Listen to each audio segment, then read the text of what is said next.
Well, some of my friends would think of me as a techie nerd, although I'm quite low down the scale compared with some of my techie friends.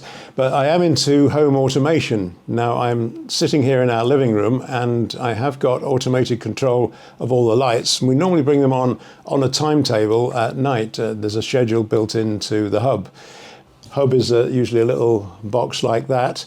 I have to say, if you're serious about it, don't use the Wi-Fi. It's not that reliable. You may have noticed that in your own home anyway. These hubs use different protocols. They don't use the actual Wi-Fi frequencies, and they communicate by protocols that are called things like Zigbee and Z-Wave. And there's a new one that everybody's supposed to be joining called Matter. But they obviously think it doesn't matter because there haven't been much movement on that front at the moment. This hub is Home Assistant hub. It's very difficult to configure. You don't want to use one of these. Some of them are much easier, and I'm going to be talking about those in the next few months, including the one that I use, which has got this dashboard up on an ordinary TV.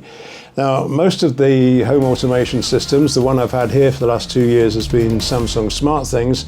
They need a phone, and you get a very limited view of what's going on, and ideally you use a bigger screen for that. If you're happy with the phone, there's a whole range of hubs that you can use, but things like Samsung and other ones that I've used previously, they work in the cloud, so everything they do relies on a cloud connection.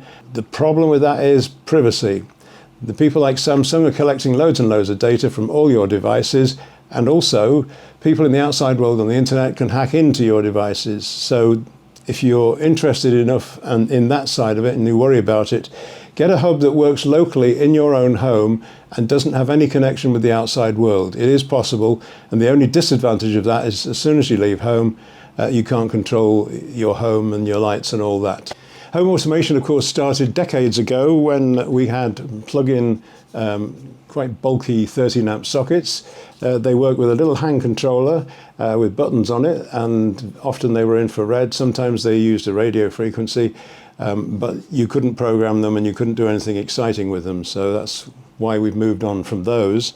And now you'll have gone into people's homes, and I haven't actually changed the light switches in my home yet for reasons that will become clear later, but now you're starting to see touch switches appearing instead of your normal light switches. There are two problems with this particular type of switch. The first is that's only the front panel. Let me find you the bit that goes, oh here it is, the bit that goes behind it. That front panel sits on there. It needs a back box of about 40 millimeters. Now, most of your light switches may be in 25, 30 millimeter boxes. That will not go into the box. Secondly, it needs a neutral connection, and you generally don't have one in a light switch. All you've got on your light switch on your wall in your average UK home is two wires. There they are. That one carries the mains. That one's connected to the bulb. When you press the switch, ding, the power goes to the bulb. You need the other line, the neutral line, which is kept in the ceiling for safety, but you need it to work the electronics in these touch switches. Now, the other thing is I'm sitting here in the dark because the automation that I've got for our home, I haven't actually extended it to any video lighting. I could do, and I don't know why I haven't. I just haven't, because mainly I like to film outside. But here we are at home again, because out there it's very cold and windy. And I've got the panel I've just been setting up for a hub from Sonoff. Sonoff are my new favourite, and this is called, well, the hub I will show you another time, but it's called iHost.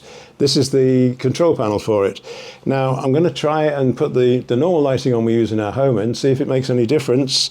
And because this isn't a touchscreen, I'm going to control it with the mouse. I'm going to put the Christmas tree on.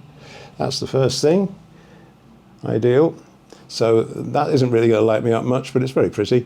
I've got lighting behind the desk that lights up the wall. That's called a rope light, and it goes along there.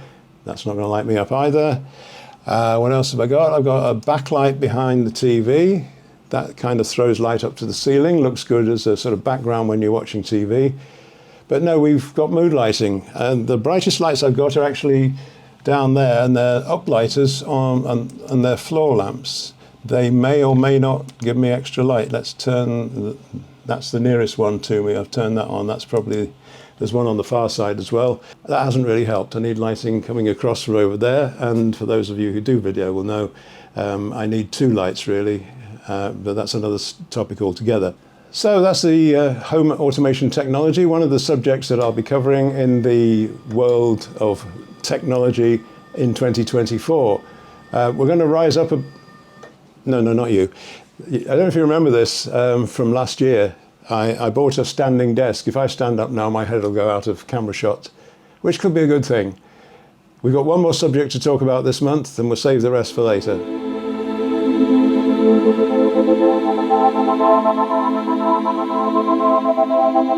The other subject is AI, artificial intelligence. How do you know that I'm not artificial intelligence talking to you now?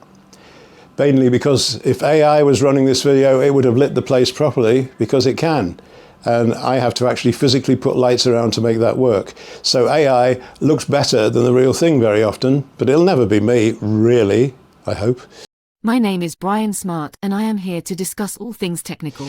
You're going to see more and more AI on your TVs and on your computers and on your phones because big companies are developing it. The huge amount of computer power needed to mine Bitcoin, for instance, they really are extremely high-spec computers.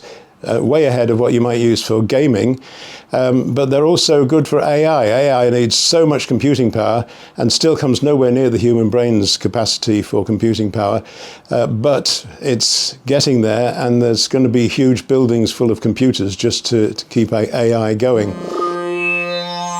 There's a new news channel in the States. It's totally AI. It has presenters that are AI. It automatically picks up news from the news services. It edits the clips it needs to tell its stories.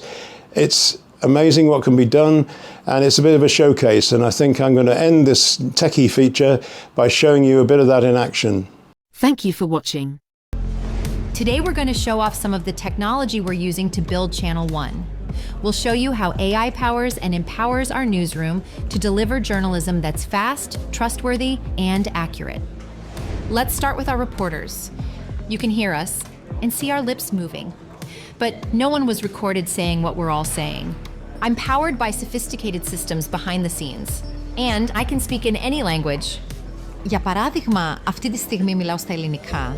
O kung pinapanood mo ako mula sa Maynila, marunong akong magsalita ng Filipino. எனக்கும் தமிழ் பேசத் தெரியும் என்று நீங்கள் யூகித்திருக்க மாட்டீர்கள் என்று நான் நம்புகிறேன். In fact, you can see even more language samples on our website. Channel 1's anchors can even be completely generated to have their own personality, appearance, and voice. Nominations for the 2024 Grammy Awards are out, with Taylor Swift, Luke Combs, and SZA among the artists picking up major nods. The nominees were announced via live stream featuring a group of previous Grammy winners, including Kim Petras, Jon Bon Jovi, and Weird Al Yankovic.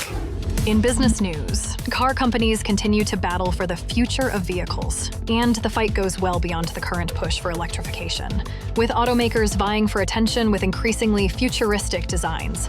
BMW has shown off an SUV with a color-changing paint job. Chinese technology company XPeng has demonstrated a prototype flying car. But first, to actually make it to market, is Tesla's controversial Cybertruck, years after its bumpy announcement in 2019. Oh my God. Well, maybe that was a little too hard. But how does the public feel about the design? Well, Channel 1 has developed a unique new way to gauge sentiment, and it leverages our AI's ability to read and analyze data almost instantly. I quickly read the most recent 30,000 tweets posted to X about the Cybertruck, and based on the emojis people have been using, sentiment on the vehicle is indeed very mixed. Will Tesla revolutionize the truck market, or will the Cybertruck remain a niche player? Success could boost Tesla's flagging stock price, which is currently off nearly 50% from its pandemic highs, and recently dropped over 10% in a single trading day, following a Q3 earnings call that Wedbush's Dan Ives tweeted was a mini disaster. Stay synced with Channel 1 for ongoing business news and analysis.